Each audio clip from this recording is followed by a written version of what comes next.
You can get De Zerbi, but De Zerbi will end up in the graveyard. Every single player that ends up at Manchester United ends up in a graveyard. It's got nothing Just to before do I with the forget, sorry, manager. mate. It's got nothing to do with the manager. It's got nothing to do with the training staff. It's got to do with the facility surrounding. It's not up to date. And the board above, everything above Ten Hag does not back the footballing operations. No, of course. So it doesn't matter if you put a new manager, you can put as many fancy teams as possible. And that's the thing. You ain't getting nowhere. Just want to say is there was a couple of decisions in the game. Obviously, I've only seen it once where they could have been handballs. Was any of them thinking that there could have been an handball? I know there was one in the second half. To me, it looked like the guy done it. Yeah, it didn't matter. Yeah. Peter, we are realists. It didn't matter. Like, yes, handballs, shambles. Like, we've seen it. They don't give it. They don't give it to Manchester United. No, they don't give it. No.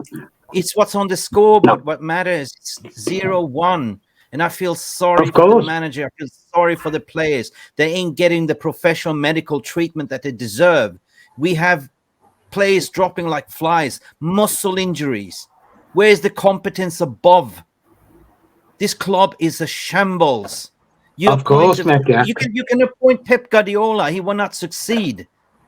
No. Don't be delusional, I agree. people. You won't succeed. The only thing that you can look forward to is to change establishment. The clowns needs to go.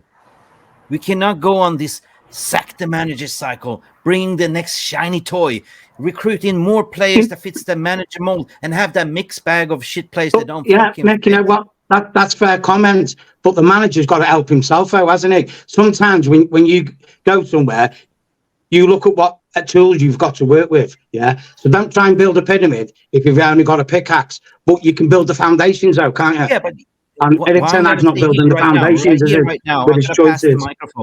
I'm going to pass the microphone to Mark as well, because Mark deserves to have his say as well. This is a therapy session.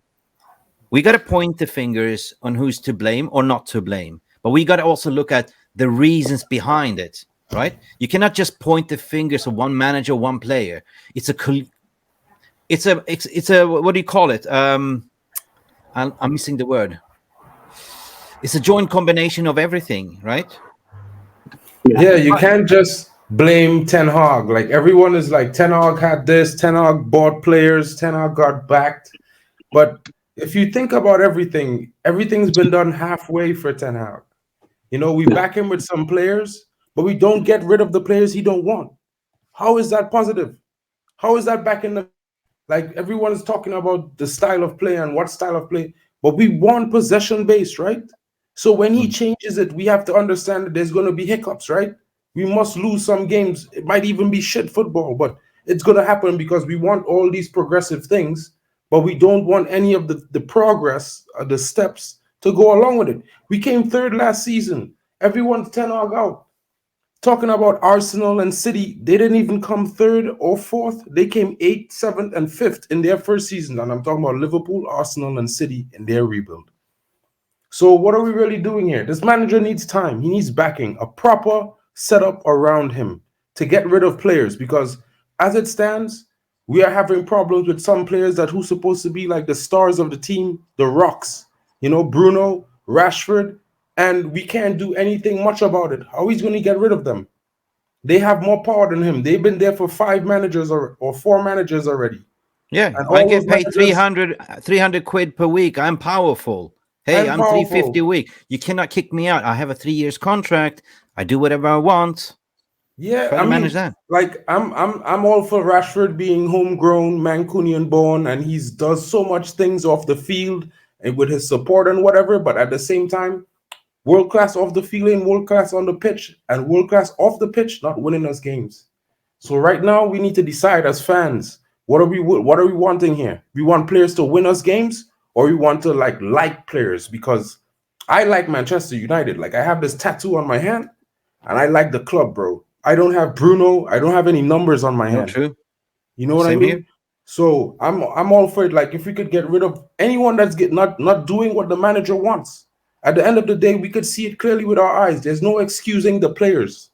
When we see them, I could coach a group of little children, and there's going to be some children that will never understand what I'm coaching them. And no matter how many years it takes, they still wouldn't get up to the level as other players. So you know what? I will get other players to replace them. Jarvis, big up Mark for your having you say as well.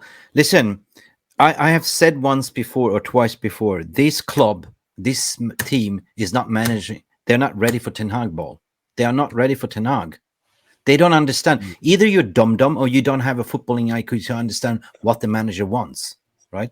Or as what you said, overpaid, lethargic, I don't care. But this cannot continue. At the end of the day, you as a manager in a workspace, if you have team, you trust certain teamwork, co-workers that will do what you tell you. But there's always one bad apple that will backstab you at the end of the day. That's normal. That's normal psychology. That happens. Even Peter, when you were in the chef, you knew where the rats were, right? You knew exactly. But we have to move forward from here. And that's what I'm saying.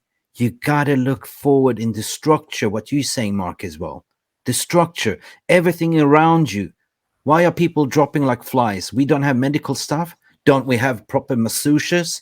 Don't we have proper training grounds? Ronaldo came in to say, hang on a second, I came back 20 years later, same pool, same gym, same everything. Nothing has changed.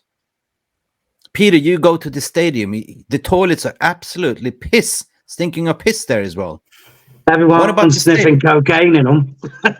Yeah. I'm being serious. Oi, don't say that.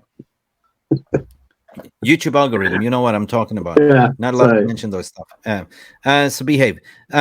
But at the end of the day, the stadium as well, instead of you sitting there getting soaked, right? Instead of you losing Wi-Fi connection, tell me any other stadium that has what we have. You go to Spurs Stadium, you go to Emirates Stadium, you have top-notch facilities. And if it rains, maybe you should have a little bit of roof so you fans get protected. Because you guys that goes there, you're the customers. You're the ones that are paying money. We are the ones paying money, right?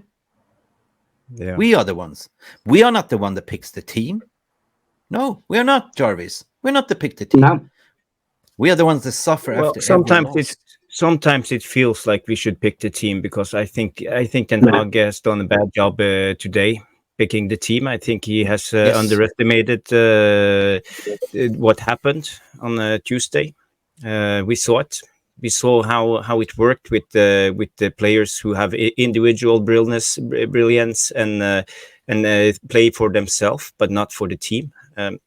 I think Ten Hag needs to tighten the ship and find out who the rats is, and or whatever you can call them. Smoke them out. Smoke them out and start playing the best 11, because the sum total of the 11 players he pick is what I'm interested in. Yeah. I want to that we should have the best team possible. I'm not interested in players who can score 30 goals a season or have Hollywood passes or assists. It doesn't matter. What matters is how to win games.